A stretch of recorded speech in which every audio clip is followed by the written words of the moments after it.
Graça e paz, meus irmãos. Vamos então dar início a esse culto. Quero que os irmãos abram a sua Bíblia. Filipenses, o capítulo 4. Vamos ler do verso 1 ao verso 9. Filipenses, capítulo 4, verso 1 ao verso 9. Diz assim a palavra do Senhor. Portanto, meus irmãos, amados e muito saudosos, minha alegria e coroa, sim, amados, permanecei deste modo firmes no Senhor. Rogo a Evódia e rogo a Sinti que pensem concordemente no Senhor. A ti, fiel companheiro de jugo, também peço que as auxilies, pois juntas se esforçaram comigo no Evangelho. Também com Clemente e com os demais cooperadores meus, cujos nomes se encontram no livro da vida. Alegrai-vos sempre no Senhor, outra vez digo, alegrai-vos. Seja a vossa moderação conhecida de todos os homens, perto está o Senhor. Não andeis ansiosos de coisa alguma, em tudo, porém, sejam conhecidas diante de Deus as vossas petições pela oração e pela súplica com ações de graça. E a paz de Deus, que excede todo entendimento, guardará o vosso coração e a vossa mente em Cristo Jesus. Finalmente, irmãos, tudo que for verdadeiro, tudo que é respeitável, tudo que é justo, tudo que é puro e tudo que é amável, tudo que é de boa fama, se alguma virtude há, se algum louvor existe, seja isso que ocupe o vosso pensamento. O que também aprendestes e recebestes, e também ouvistes e viste em mim, isso praticai, e o Deus da paz será convosco. Amém? Irmãos, esse texto ele vai nos falar, e o título do sermão é A Paz de Cristo que nos acalma. Diante de todo esse contexto que nós temos vivido, meus irmãos, eu quero colocar diante de vocês essa palavra que Paulo trouxe à igreja de Filipenses, onde ele começa dizendo lá no verso 1, portanto, meus irmãos amados e muito saudosos, minha alegria e coroa. Irmãos, essa coroa que Paulo fala aqui não é, irmãos, a coroa de um rei ou uma coroa de uma noiva, por exemplo. Mas é uma coroa daqueles que ganham, do atleta que ganha algum prêmio, que chega em primeiro lugar. Essa coroa que Paulo olhava para aquela igreja e falava assim, esse é o meu prêmio. Será que nós temos algum prêmio, irmão? Será que nós temos divulgado o Evangelho e olhando para as pessoas e falando assim, esse aqui é o meu prêmio, esse aqui é o que eu ganho. Isso aqui no dia que eu chegar diante do Senhor, falar, aqui está as minhas mãos, Senhor. E a igreja de Filipos era essa igreja para Paulo. A coroa de Paulo, o prêmio que Paulo externava. E continua dizendo no verso 1, permaneçam, e diz aí, minha coroa, sim, amados, permanecei deste modo, firmes no Senhor. Irmãos, permanecer firme no Senhor é independente das circunstâncias que nós estamos vivendo, independente das questões que nós estamos vivendo, nós devemos permanecer firmes. O que Paulo está dizendo aqui para a igreja de Filipe é, igreja, permaneça firmes no Senhor, independentemente do que vocês estão passando.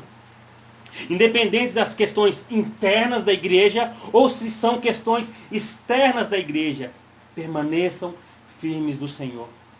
E a palavra que eu também trago para você nesta noite, permaneçam firmes no Senhor, independente das circunstâncias que nós temos vivido, independente das circunstâncias que a igreja de Cristo tem vivido, permaneçam firmes no Senhor. Permaneçam firmes em Cristo, meus irmãos.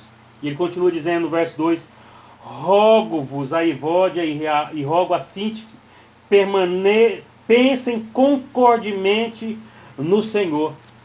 Interessante aqui que Paulo ele não dá uma ordem para a igreja, não dá uma ordem para essas duas mulheres. Ele não fala assim, parem vocês duas de brigar, para vocês duas de discordarem um com o outro.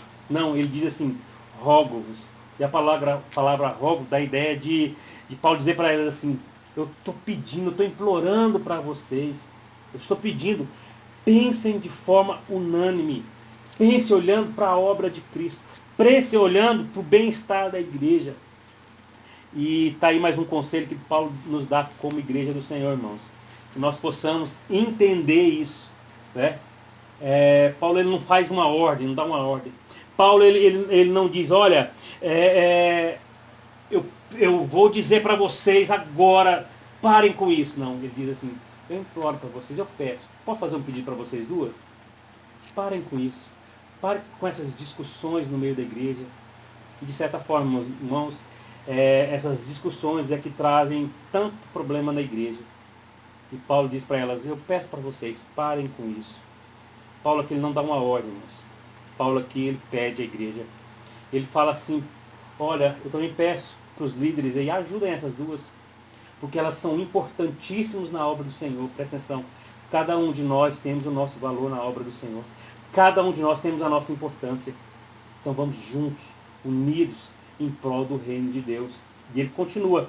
Olha só o que ele vai dizer aí no verso 4. Ele diz assim, alegrai-vos sempre no Senhor. Outra vez eu digo, alegrai-vos. Aqui sim há uma ordem. Paulo diz, alegrem-se. Vocês são um povo feliz. E a nossa alegria como cristão, ela não depende, novamente, ela não depende das circunstâncias das quais nós estamos vivendo. Presta atenção, meu irmão, a nossa alegria independe das circunstâncias que têm acontecido lá fora. A nossa alegria independe das circunstâncias que têm acontecido no meio da igreja, no meio do mundo.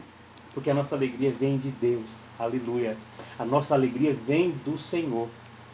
E Paulo continua dizendo, exortando a igreja, dizendo, olha, a nossa alegria não pode depender das circunstâncias. A nossa alegria está em Deus. Ele não diz assim, eu estou feliz. Ele diz assim, nós somos felizes. A carta toda de Filipenses, ele vai dizer algo sobre isso. Alegrai-vos, sempre se alegrem. Por quê, irmãos? Porque o estar feliz é um estado. Hoje eu estou feliz, amanhã eu estou triste. Mas quando eu digo que nós somos felizes, isso independe das circunstâncias.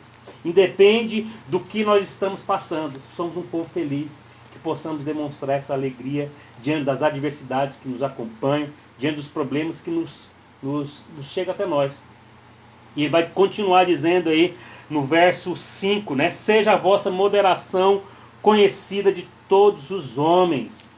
Irmãos, a palavra moderação no dicionário, ela quer dizer comportamento ou característica de quem evita excessos, comedimento, ou seja, que demonstra prudência. Em meio a esse tanto de boatos, irmãos, que tem tido aí, em meio a essa crise que nós estamos vivendo no mundo, né? O que Paulo exorta a sua igreja é viva com moderação. Seja um povo moderado. Nós somos um povo moderado, irmãos. O que é ser um povo moderado? É ser um povo temperado, ser um povo prudente, que demonstra prudência. Desespero, irmãos, até por parte de certas pessoas sair algumas apelações, e isso não faz parte do povo de Deus. Nós somos um povo temperado, um povo prudente. Temos um comportamento que evita excessos. Que assim seja na sua vida, meu irmão. Evite excessos. O povo de Deus é um povo temperado. O povo de Deus é um povo prudente. Irmãos, não estou tirando a nossa razão como cristão. Mas estou dizendo que nós temos que, diante das circunstâncias, diante dos problemas, nós temos que aplicar, sim, a misericórdia de Deus. Nós temos que aplicar, sim, o amor de Deus. Podemos estar certos em várias coisas, irmãos. Mas acima de tudo isso, a palavra de Deus nos ensina, tem que estar o amor. E ele vai continuar aí, mesmo no verso 5, dizendo assim, não deixa a Bíblia fechada, irmãos, acompanhe os versículos aí. Ele vai dizer assim, perto está o Senhor, ou seja, seja a vossa moderação conhecida de todos os homens, perto está o Senhor. Uma das frases mais emblemáticas que nós podemos entender o que Paulo está dizendo aqui, perto está o Senhor, é nessa palavra perto. A palavra perto no grego significa egos, ou seja, pode ter dois significados, tanto de proximidade quanto de tempo. O que quer dizer isso, meus irmãos? O que Paulo está querendo dizer? Olha, perto está o Senhor está próximo de você, diante das adversidades que nós temos vivido, diante dos problemas que nós temos vivido, Deus está com você, Deus está junto de você, Deus está próximo de você, Ele tem uma ligação com você. E também a questão de tempo. Paulo também poderia estar dizendo, perto está o Senhor Jesus está perto da sua vinda. E também cabe muito bem ao que nós temos vivido agora, né? Perto está o Senhor está perto de voltar, meus irmãos. Eu creio nisso. Eu creio que a volta do Senhor está muito perto de buscar os seus escolhidos. Amém? E que nós possamos entender isso aí. Perto está o Senhor. Tanto perto de nós, nos ajudando a passar nesse momento de adversidade, nos ajudando a passar nesse momento de dificuldade, quanto perto está o Senhor, a vinda do Senhor está próxima. Aquela vinda da qual Ele vai buscar a sua igreja, a sua noiva, da qual eu e você fazemos parte. E aí, ele continua, meus irmãos, no verso 6 em diante, algo muito importante na nossa vida, que vai dizer assim: não andeis ansiosos de coisa alguma, em tudo, porém, sejam conhecidas diante de Deus as vossas petições. Irmãos, aqui Paulo nos ensina algo extraordinário. Ele vai dizer assim para a sua igreja: não andem ansiosos, não andeis ansiosos. Irmãos, Paulo dá uma ordem para aquela igreja, para a igreja de Filipos. Olha, não andem inquietos, não andem ansiosos. Se você abrir a sua Bíblia na edição revista e corrigida, vai estar a palavra lá, inquieto. Não andeis inquietos. E o que significa a palavra inquieto, irmãos? Significa sem quietude, sem a sensação de tranquilidade, de calma e de paz. É o que realmente nós necessitamos nesses dias, irmãos. Que é uma sensação de tranquilidade, de calma e de paz. E na revista e atualizada, da qual nós lemos agora, vai dizer assim: não andeis ansiosos. Ou seja, irmãos, a palavra ansioso é a mesma que Jesus diz lá em Mateus 6,33, onde ele vai dizer: não andeis ansiosos pela vida, quanto ao que haveis de comer ou beber, nem pelo vosso corpo, quanto ao que haveis de vestir. Ou seja, irmãos, o que Paulo está dizendo para a igreja de Filipos é: não pensem demais nas circunstâncias, não levem a sua preocupação ao extremo, não sejam demasiadamente preocupados com as coisas. Isso, irmãos, é o que eu quero trazer essa palavra para os irmãos entenderem, que a ansiedade, ela faz parte do cotidiano das pessoas, né? As pessoas se preocupam com certas circunstâncias. E é natural isso do homem, a gente se preocupar com as coisas. Mas o que Paulo está dizendo aqui para a igreja nesse momento é: não andeis ansiosos, ou seja, não pensem demais nessas coisas, nas circunstâncias das quais nós temos vivido. Não se preocupem ao extremo. Então nós não devemos preocupar. Não é isso. Devemos se preocupar sim. Mas não devemos nos preocupar ao extremo, fazer com que isso tire o nosso sono. Fazer com que isso tire a nossa paz. A Bíblia, irmãos, sempre nos ensina a se preocupar com as coisas diárias, é claro. A Bíblia sempre não vai nos ensinar isso. Paulo vai dizer para a igreja de Tessalônica o quê? Olha, se vocês não trabalham, que não comam. Ou seja, se preocupem com o trabalho de vocês, se preocupem em ganhar o seu ganha-pão, ganhar o seu dinheiro. Mas diante dessas coisas, irmãos, o que Paulo vai ensinar também é: sejam temperados. Tenham a calma necessária. Não levem as coisas ao extremo. Não é isso que a palavra de Deus nos ensina, a levar as coisas sempre aos extremos. Temos que ser um povo moderado, meus irmãos. Tem que partir da igreja, ser um povo moderado, ser um povo calmo, ter condições de ajudar as pessoas. Não, irmãos, levar as pessoas ao caos, levar as pessoas às coisas que vai fazer com que elas se encham de preocupação. Não é isso. Moody diz lá em seu comentário sobre Filipenses, ele diz assim: ter cuidado é uma virtude, mas fomentar, ou seja, impulsionar esse cuidado é pecado. Irmãos, o que Moody está querendo dizer é o seguinte: olha, ter cuidado, todo mundo tem que ter cuidado, né? Temos que nos preocupar, sim, mas fazer com que isso se eleve ao extremo, isso já se torna pecado, porque nós vamos agir, irmãos, conforme as nossas circunstâncias ali naquele momento. Então, irmãos, temos que evitar isso a todo custo. E o que o apóstolo diz que devemos fazer quando nós andamos ansiosos? Ele não diz simplesmente: parem de se preocupar. Ele não diz isso. Irmão, seria muito fácil eu chegar em vocês e falar assim: parem de se preocupar com o coronavírus, um exemplo. Parem de se preocupar com o salário de vocês. Parem de se preocupar com o que vocês vão comer amanhã. Seria muito fácil eu falar isso para vocês. Mas o que Paulo está querendo dizer não é isso. Ele não está dizendo assim, para falar simplesmente: pare de se preocupar. Ele está dizendo: olha, existe alguns passos que nós temos que tomar para que nós não venhamos andar ansiosos. E ele cita aqui pelo menos 2 passos. E começando aí no verso 7, né? Ele vai dizer assim, a paz de Deus... Desculpa, no verso 6, né, quando ele diz não andeis ansiosos, ele vai dizer assim, que as vossas petições, pela oração e pela súplica, com ações de graça, ou seja, que em tudo, porém, sejam conhecidas diante de Deus as vossas petições e as vossas súplicas. O que Paulo está dizendo aqui para nós, existe um caminho. Existe uma solução. Existe algo para que nós não venhamos andar ansiosos, inquietos, da forma que tenho visto aí várias pessoas, na verdade a maioria das pessoas andando, se preocupado ao extremo. Paulo vai nos ensinar aqui no verso 6 e 7 algo extraordinário para a vida da igreja. Ele vai dizer, olha, antes que essa ansiedade ela vai sarar de que forma? Antes, sejam conhecidas diante de Deus o quê? As suas petições pela oração, vamos lá, oração, súplica e ações de graça. Ou seja, meus irmãos, o que Paulo está dizendo aqui é o seguinte, olha, tem uma solução. Para essa ansiedade que o mundo está vivendo, existe uma solução. E a primeira solução é, orem, supliquem, agradeçam a Deus. Olha só, oração, súplica e ação de graça. De acordo com Martin Lloyd Jones, ele diz assim, que a oração tem a ver com adoração e louvor. Ou seja, meus irmãos, não vamos chegar direto a Deus e pedir, né? Não é se você fala assim, eu vou orar a Deus e chega, Senhor me dá, Senhor resolve esse problema, Senhor resolve essas circunstâncias. Não é isso que Deus nos ensina.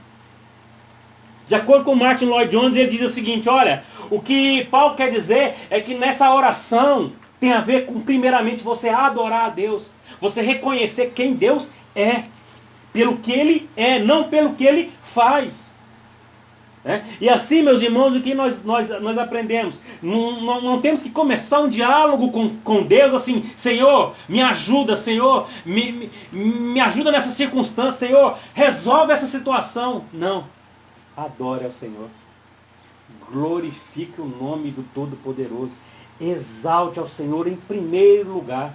Ore ao Senhor, adorando ao Senhor. E aí depois sim, depois que você ter esse primeiro momento com Deus, essa primeira intimidade com Deus, ali se quebrantar diante do Senhor, elevar os seus pensamentos a Deus, aí sim, aí você vai vir com o segundo passo aqui, que é a petição.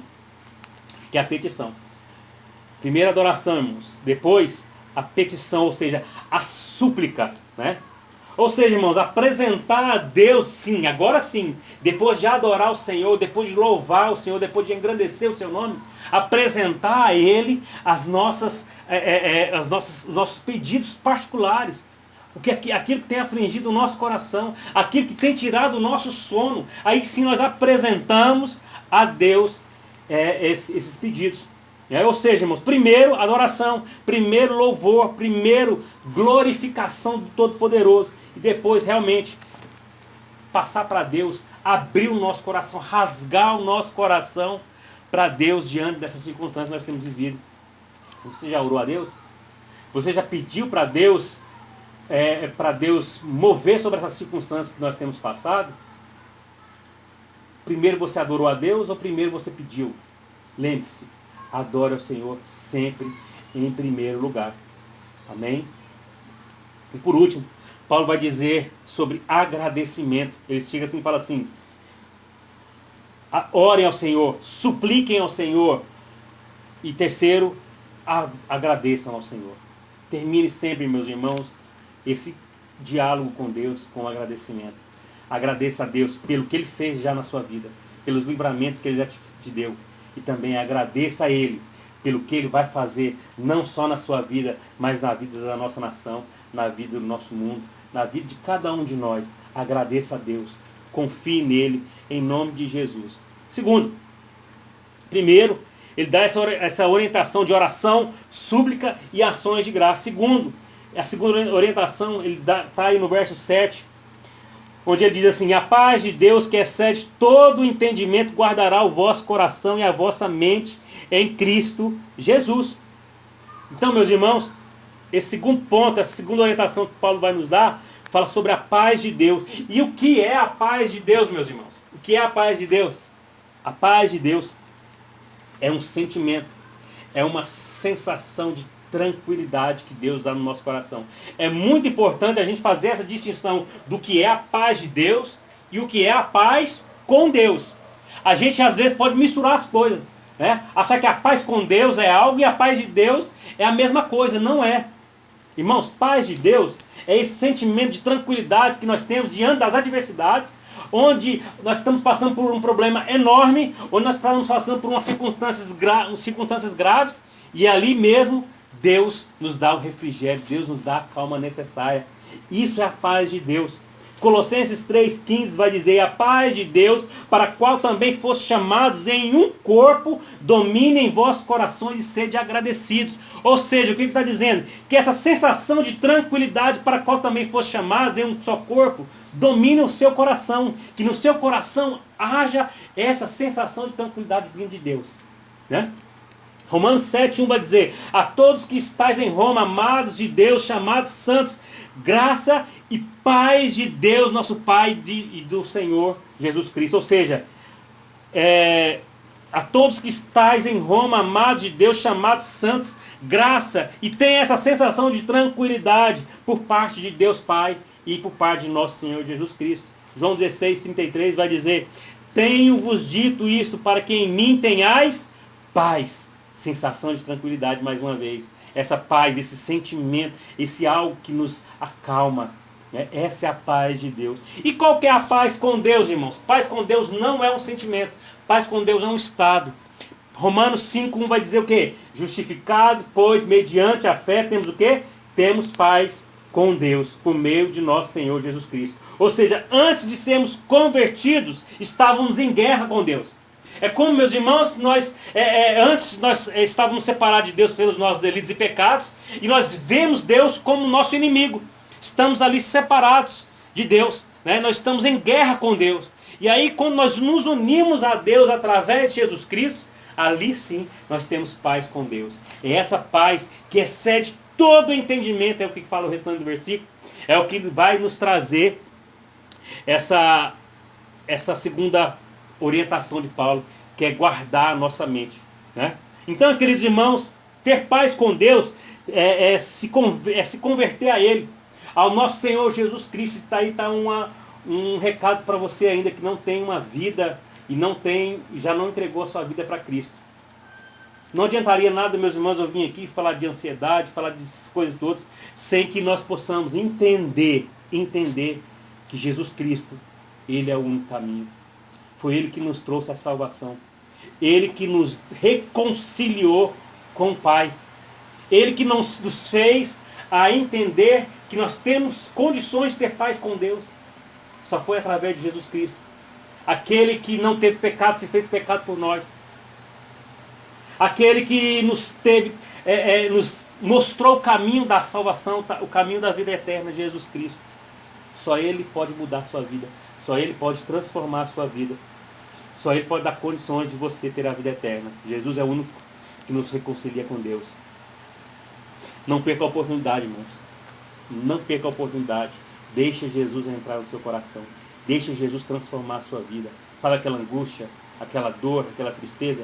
Pode ser transformada através da paz de Deus, a paz com Deus na sua vida, em nome de Jesus. E continuando, já partindo para a parte final do nosso sermão, ele vai dizer assim, verso 7, e a paz de Deus que excede todo entendimento, guardará o vosso coração e a vossa mente em Cristo Jesus. Irmãos, quando a gente lê essa frase, que excede todo entendimento, a gente entende que há uma incapacidade do homem em esquadrinhar e entender a paz de Deus, né?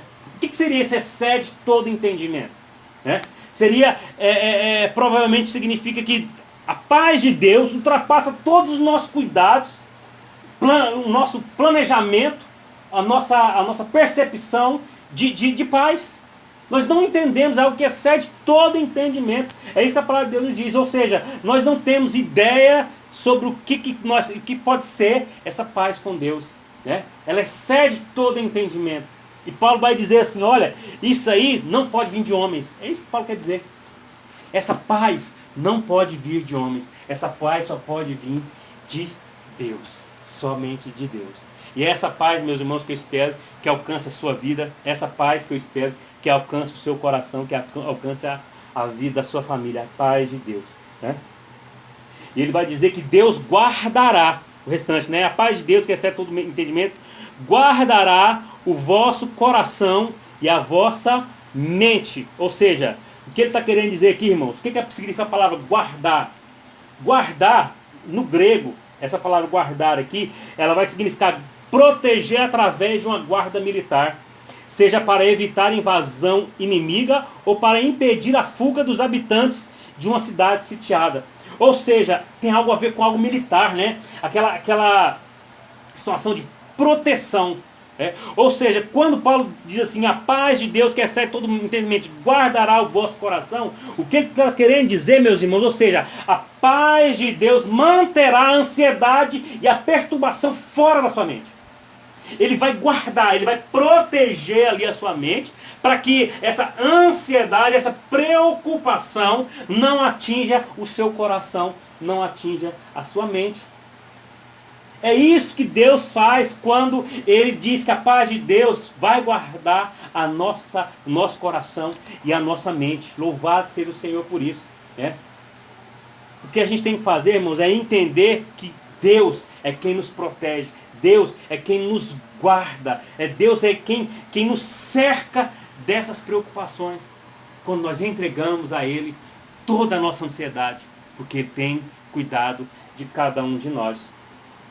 Então, meus irmãos, como? Aí você poderia perguntar, mas pastor, como eu vou ocupar a minha mente?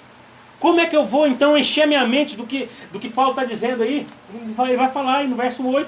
Acompanhe aí na sua Bíblia. Ele vai dizer assim, irmãos, tudo que é verdadeiro, tudo que é respeitável, tudo que é justo, tudo que é puro, tudo que é amável, tudo que é de boa fama, se alguma virtude há, se algum louvor existe, seja isso que ocupe o vosso coração.